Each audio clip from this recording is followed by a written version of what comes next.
And welcome back, folks, to a special Pokemon team creation series. I have done Deadpool's team before, but given the fact we have Wolverine and Deadpool, or Deadpool Wolverine coming out this week, I couldn't just not do a Wolverine team today. But I already had the Ninjago Pokemon team video already planned to do, so I just said, screw it, let's add a special one on because we had a special one coming out. I don't plan to do that very often, but if I, for some reason, see like a movie or something coming out with a very identifiable character, for example, maybe with Venom, I'll do Venom's team in October because that would make sense. Now, I've done Null's before, so maybe I'll do Venom's in October when Venom: The Last Dance comes out. Maybe I'll do maybe I'll do Beetlejuice's. There are scenarios where I think it's appropriate, and this one was appropriate. So, as always, what's the starter Pokemon for Wolverine? And keep in mind, Wolverine actually didn't start out with Adamantium. He started with standard, just no Adamantium, and he still had Bone Claws. So I think his starter has to be a little representative of that. And the one Pokemon that always seems to come to mind for a lot of people when I think of like a Pokemon that kind of represents Wolverine to a degree is Sandslash. This I think just kind of works as a base starter.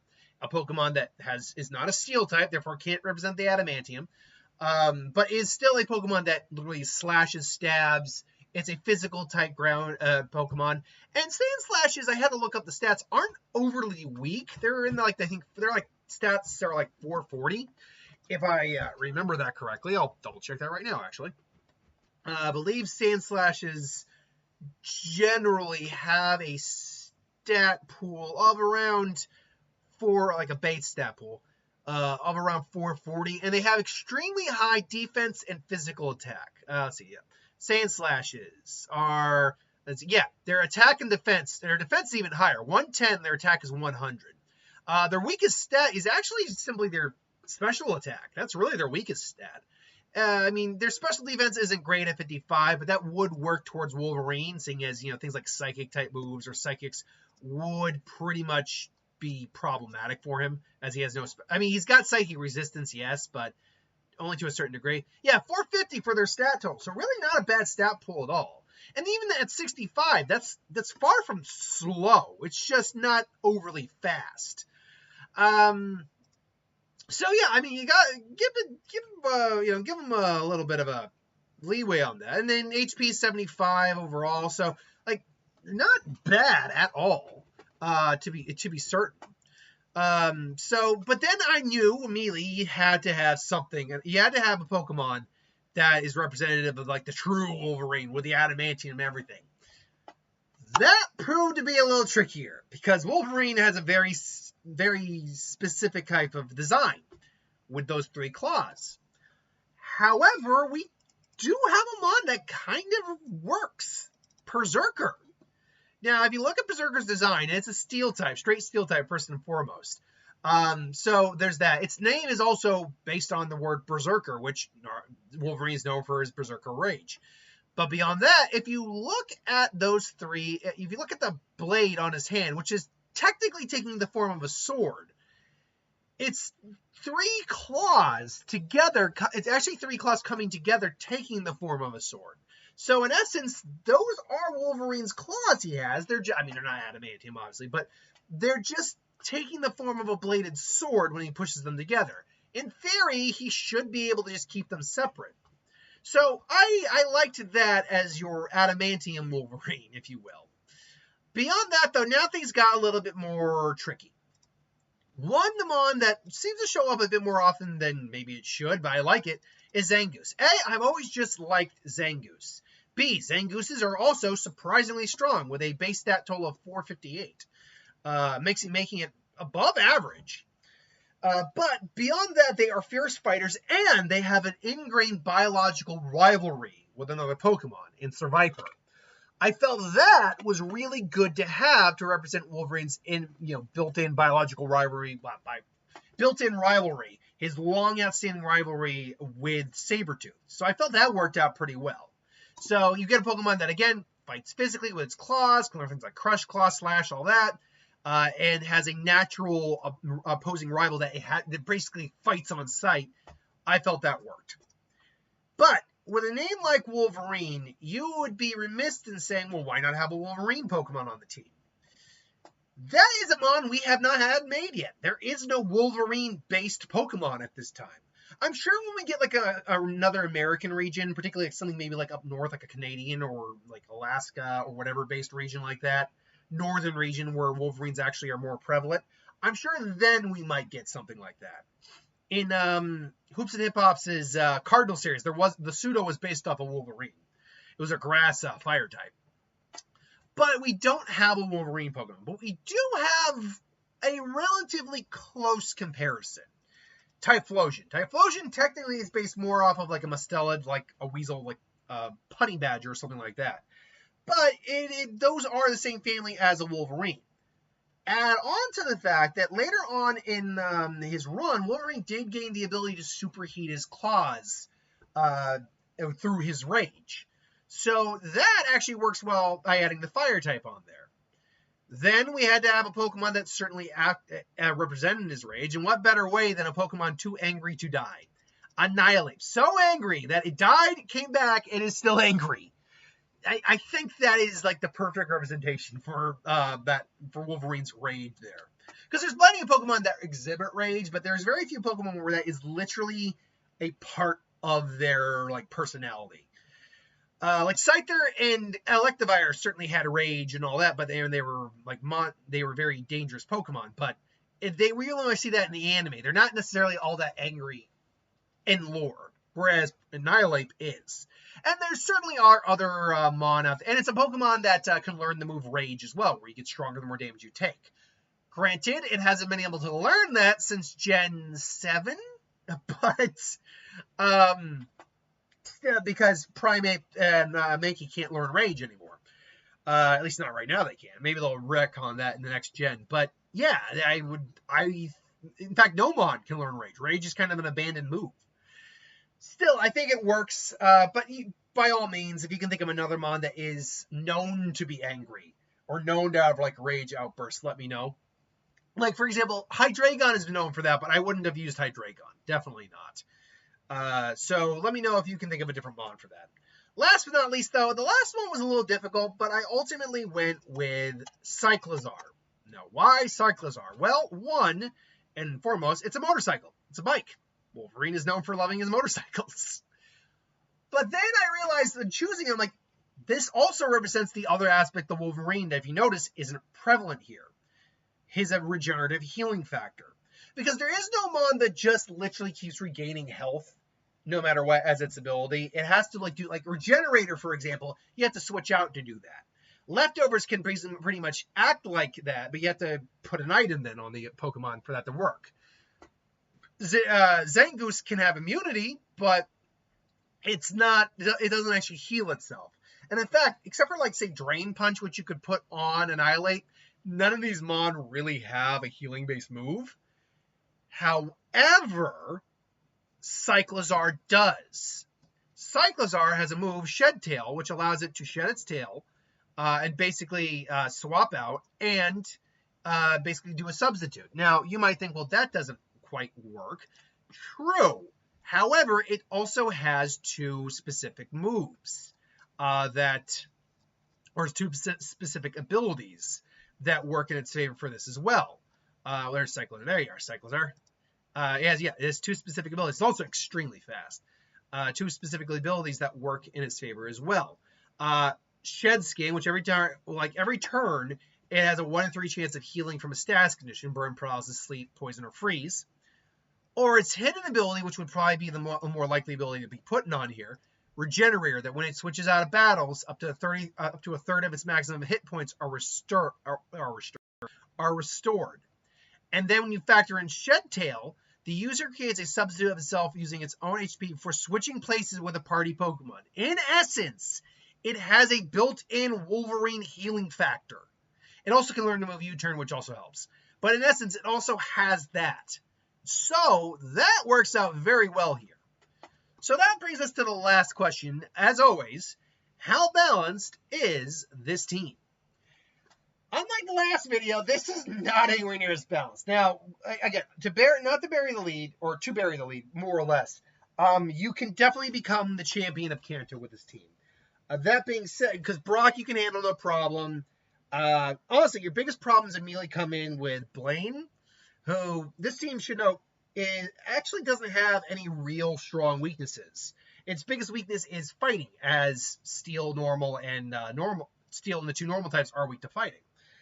But yeah, Blaine's going to be problematic a little bit as the Berserker is going to get taken out, and you have no real strong strong Pokemon against fire types, save for the Sand Slash. You should probably be able to get through it, no problem. Giovanni being a ground type user, though, is a little bit more shaky as you have two Mon on this team that are weak to ground, and they're two of your stronger Mon. Still shouldn't be that big of a problem, but you will struggle a little bit. Most of the Elite Four, except for Bruno, is not that problematic. But again, Bruno having fighting types and three of these Mons being weak to fighting is a little bit of an issue, but then you compensate by having a ghost type, which is going to be immune to all the fighting type moves, and you're fine. You should be able to handle Lance without any real difficulty. Lance doesn't have anything really strong against you, except for, let's say, the Aerodactyl. And even then, it's not that strong against you. And then you should still be able to handle Blue with no problem. You do struggle immediately, though, in the Johto region, because you are immediately going to be struggling with Wagner. In fact, Wagner, you may not be able to get through if it wasn't for the fact that I believe Sandshrew can, in fact, learn Rollout very early on. So it would be difficult. It would be tough, and there's no guarantee, but you should be able to get past Wagner, but he is tough. Other than that, though, you're going to struggle against Chuck a little bit, but by then you'll have Annihilate, so you should be fine. You are going to struggle against Will, the Psyche-type gym leader, but that's really only because you don't have any real strong Mon against him, except for Annihilate, and Annihilate is part fighting, so it's a catch-22. But you should be able to get through Will, and then you get the Lance, and honestly, yeah, Lance's team in this version is a lot tougher. I actually don't think you can be the champion of Johto. Honestly, as I said, I'm not even sure you would make it past Faulkner. You have to really overlevel your Sandshrew to do that. And then you have Hoenn. Now, Hoenn you definitely have a better shot at. Hoenn, your biggest problem initially is going to be Brawling. Sandshrew can do a little bit of work, but Galarian Meowth is not going to be able to handle that. If you can manage, in fact, that might be where you stop, but if you can manage it because of things to roll out and defenses and all that, and it's not like Galarian Meowth is going to go down immediately either. It will probably be able to take a hit. You're then actually going to have a relatively clean sweep. You shouldn't struggle with Watson or Flannery at all. You won't struggle with Norman. You won't struggle with, I think it's Fiona or Winona. You won't struggle with the flying type gym later. Honestly, Wallace or Juan are going to be your really toughest ones to get through. And that's simply due to the fact that you do not have a good answer for water type moves on this team. In fact, half your team, your Sand Slash and your Typhlosion, are going to get taken out. But the other half is relatively fine, so you should be able to get through them. And then really the only issue you would struggle with is Drake, as you have no strong answers for dragons, and the only real dragon thing you have to resist it is Berserker. And many of those Flygons got Earthquake, so that's not going to work. But if you can get past Drake, yes, you can become champion, because Steven is not going to be an issue. It would be difficult, but yes, you should be able to get through it. Unfortunately, for all the rest of the regions, you can't really become champion. You're stuck at the third gym in Diamond or Pearl because you will not be able to beat the fighting type gym leader. You're just not going to be able to beat him. Marlene, I believe her name is. And if you decide to go platinum route and fight the ghost type gym leader instead, you might be able to win. Maybe. It would be tricky. But then you got to go through Wake either way, and that's not going to go well because half your team is going to be weak to water at that point. If by some miracle you manage to get past them, though, fifth gym, you shouldn't struggle that hard. You should be fine with the steel gym and the ice gym. You should be fine with the electric gym. But at that point, then, yeah, you're running into a roadblock with the Elite Four. The ground type gym leader, Elite Four member alone is going to cleave through a giant chunk of this team, no problem. Then you got the bug type, which you really only have one mon who's strong against and steel is resistant to. Otherwise, it's kind of going to be a crapshoot. The fire type, Flint, you should be able to be okay with. The psychic type, as long as you keep Annihilate, you shouldn't struggle that hard. You can't beat Cynthia, though. That's just, there's no beating Cynthia with this team.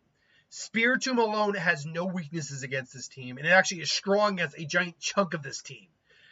So right out the gate, that's problematic. She's got 2 water types to deal with the Typhlosion. She's got a Rose Ray to deal with the Sand Slash. She's got her Garchomp, which is going to make mincemeat of your Cyclizar.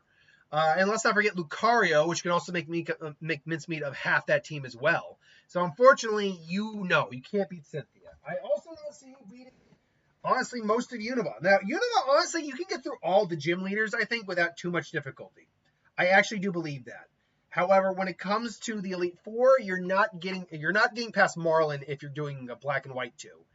And honestly, because half the team is weak to fighting, you're not getting past the fighting type Elite Four member. You're just not getting past him. Even with 4 mon on the team, half your team, Annihilate being weak, strong against fighting because it's a ghost type, they know moves like Sucker Punch and Dark moves, so that's not going to help. So yeah, you're not getting past the fighting type, the Elite Four member. Even if you did somehow manage to do that, you have no answer to most of Iris's team. You have no answer to most of Alder's team either. Sadly. Typhlosion can handle, theoretically, Excelgor and Excavalier, but that's assuming that Typhlosion is still kicking around. Because he's still got Druddigon, which you have no answer to. He's still got Vanillite, which, Vanillux, I believe it is. Which, again, Typhlosion is an answer to, but not really that strong an answer to.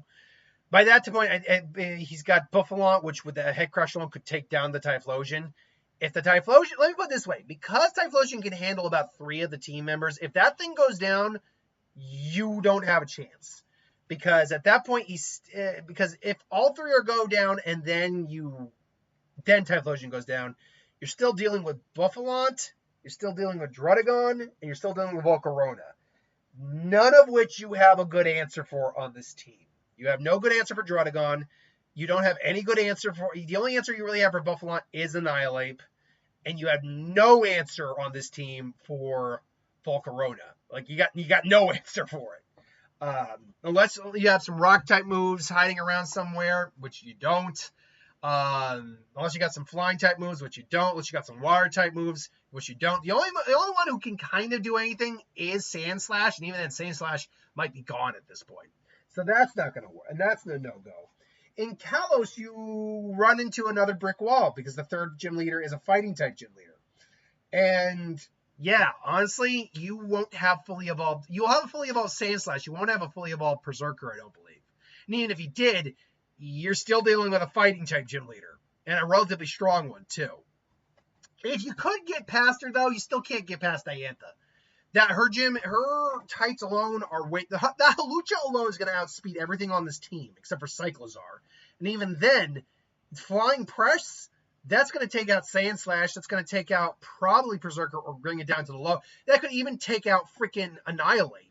So, and it can, honestly, that Hawlucha alone could wreck shop with 5 out of 6 of your team members. That's how badly matched up this team is against her team.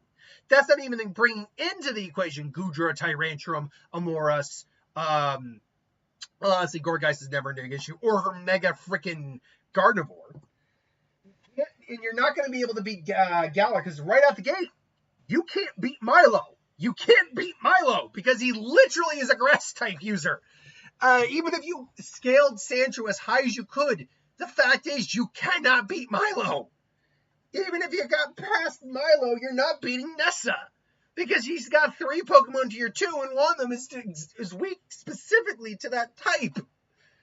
If by some miracle you were able to get past that, which you won't, you're really not going to stand a good chance against either Bee or Alistair, because the Ghost and Fighting type, again, is going to wreck shop here. So, yeah, this team is terribly matched up for Gallard. Terribly matched up. Even if I was nice, and said one of these others was a starter, if I went Berserker with a starter, you could get past Milo, then you're shit out of luck, I think, against Nessa. If you went with Zangoose, you might be able to get past both, but you're going to run into still a roadblock when you get into freaking B or Milo, or B or Alistair. Like, that's the thing. It doesn't really matter the combination you give them at that point, because you're going to run into a giant roadblock over and over again. And then last but not least, believe it or not, you're not going to be able to become the champion of Paldea with this team, because ironically, it's not Iona that's the problem. In fact, you should be able to beat the Bug Gym Leader, no problem. You should be able to even be able to beat the Grass Gym Leader, no problem, because you have a Steel type. And you should be able to beat Iona. You're not going to be able to handle the Water type Gym Leader in this run, because half your team's going to be weak to Water, and you have no real strength against Water in this team. Even if you somehow manage to beat the Water type, you then got to go against the Normal type, which shouldn't be that big of a problem. Then the Ghost type, which, again, difficult but not impossible. Psychic, difficult but not impossible. And the Ice type, you actually shouldn't have too much of an issue with. It's getting to the Elite Four that's the problem, or dealing with the Elite Four, because right out the gate, you're dealing with a Ground type, which two of these Demon are already weak to ground, so Typhlosion and Berserker are just done. And then you have no strength against ground. So the Ground type Elite Four member alone can wreck this team's shop. If you manage to get past that, you got to then deal with a Steel type Gym Leader, or Elite Four member, which honestly you actually shouldn't have that big of a problem. You have a Ground type, Fire type, and a Fighting type. That shouldn't be a problem. But then you got to deal with a Flying type, which you have no real strength against in this team. You got resistances, but no real strength. And then you got to deal with a Dragon type Elite Four member, who's way stronger than most of what's on this team. And then even then, if you get the Gita, she starts out immediately with, if I remember correctly, who does she start out? No, it's not Volu. Who does she start out with again? I always forget who she starts out with on that team. But yeah, her team's weird. If by a miracle chance you could get to Gita, and that is the biggest miracle I could say, her team is just so weird that let me just break it down real quick here. By the way, I naturally assume that maybe you throw your starter out to begin with each time as like your starting Mon, but you could rationalize others. Gita start. Oh yeah, that's right. She starts with I believe she starts with Epathra, so that's a Psychic type Mon. So immediately Annihilate's probably your go-to. Like, let's say you start thrusting, go back, deal with Epathra. I always do that. Epathra or Espathra. It's going to get a hit in on your Annihilate, though, so your Annihilate's going to be weakened down. Then, because she always does this, she goes King Gambit, which, yes, you should be able to beat, so that's no problem. Then I believe she goes Volgogo or Veluza next. I think it's Veluza. And that one has Psycho Cut, so that one's probably going to be taking down your Annihilate. So your answer to that would then be on this team, you see, the problem right out the gate now is you don't have a good answer. You're probably going to want to go something that's got a little bit of tankiness, so I would probably go Berserker. And they're going to trade for a little bit. You'll probably take the Berserker down. She'll go Go-Go because the AI is terrible. And mostly you should be able to handle that fine. So the Go-Go would go down. That brings out the Avalog, which unfortunately knows Earthquake. So that means Berserker's going down. Then you'd bring out Typhlosion. That brings out the last one with Glamora, which does have enough to bring down Typhlosion. So in theory, you should be able to beat Gita. But the problem is you're never getting to Gita. Let's go over to Elite Four one more time here. Ground type, because I got all this up now. If you're going to start your fight with Sandslash, I can't remember what his starting team member is, but he's got a Whiscash, which is immediately no bueno. So if you try to find a Mon that can go up against the Whiscash, you're going to be SOL because there's no Mon on your team that's good against that. So you got to do the best you can. So I would say you go Zangoose. Assuming Zangoose survives, he's most likely going to then bring, or I believe it's a she, Rika. I cannot remember if Rika's a she or a he, actually. I think it's a she. She's going to bring out any number of the other ones and quickly take out the Zangoose. And that's the problem right out the gate. You have no good answer for ground on this team. And as a matter of fact, a third of your team is weak to it. If you were to somehow manage to get past it, though, you should be able to handle Elite Four Steel type member, no problem. The Flying type Gym Leader Elite Four member Norma is just going to, or Larry, is just going to completely kick your ass, though. And then the Dragon type would do the same. You're never getting to Gita, despite this is one of those rare instances that the team could beat Gita's team because Gita's team is kind of trash, but you're never getting to Gita. So yeah, it's not a very good team for the Paldea region either. Yeah, so only a couple of the regions you really could become a Elite Four member in. But you know what? Honestly, that's just my opinion. Maybe you think differently. Let me know in the comments below. Until then, thanks for watching. Hope you enjoyed, and I'll see you next time. Later.